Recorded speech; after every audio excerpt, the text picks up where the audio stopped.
Imagine you're just peacefully driving your car, going on with your daily routine, and suddenly a flight overruns its runway and crashes into your car. That exactly what happened on 5th of March 2000 at California. Hello everyone, my name is Pranavi.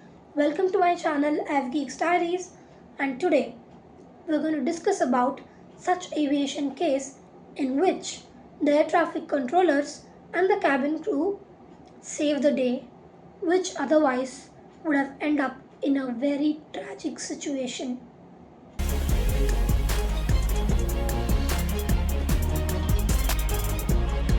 On 5th March 2000, Southwest Airlines flight Boeing 737 model flight number 1455 overran the short runway at the Burbank Bob Hope Airport, Burbank, California. The setup was such that the flight was arriving from Las Vegas to California and was given clearance to land at 6:11 p.m. on runway number 8 of the Burbank Airport. Background of the Burbank Airport. Basically, the Burbank Airport's runway was a short runway of only 5,800 feet. The weather was clear and the air traffic controller mentioned 4 knots of tailwind and also gave proper vectors and guidance to land at the particular runway. However, the pilots descended too fast. The actual rate of descent lies anywhere between 500 to 800 feet per minute. But these pilots, Captain Robert and First Officer Stephen, were descending way too fast than the normal rate. They were descending at 1800 feet per minute. Due to this, the touchdown was at 182 knots, which is 50 knots more than the target speed.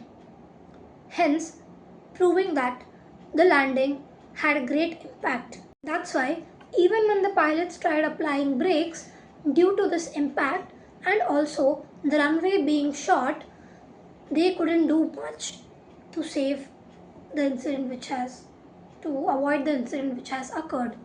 Talking about the role of air traffic controller in this case, the air traffic controller initially observed the flight descending faster than its usual speed on the radar system. However, they did not follow up with the pilots because they thought the pilots didn't issue any pan or mayday emergency calls, so he thought this was not a big matter. However, he kept observing the radar system and somehow felt something is wrong. So he immediately alerted the emergency services.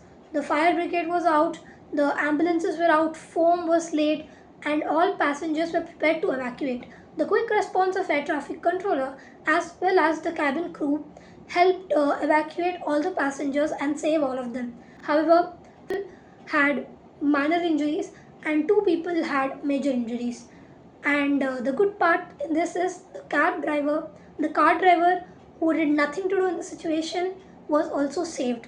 All thanks to the emergency response team, the air traffic controller and the cabin crew. As an aspiring air traffic controller, this case has taught me to always be alert and monitor the situation, and also to follow up with the pilots if you feel anything is wrong. In fact, from what I have heard, in aviation, even if you're a passenger and you feel that something is wrong in the aircraft, you're supposed to raise your voice and talk about that incident, because one small mistake can cause many casualties.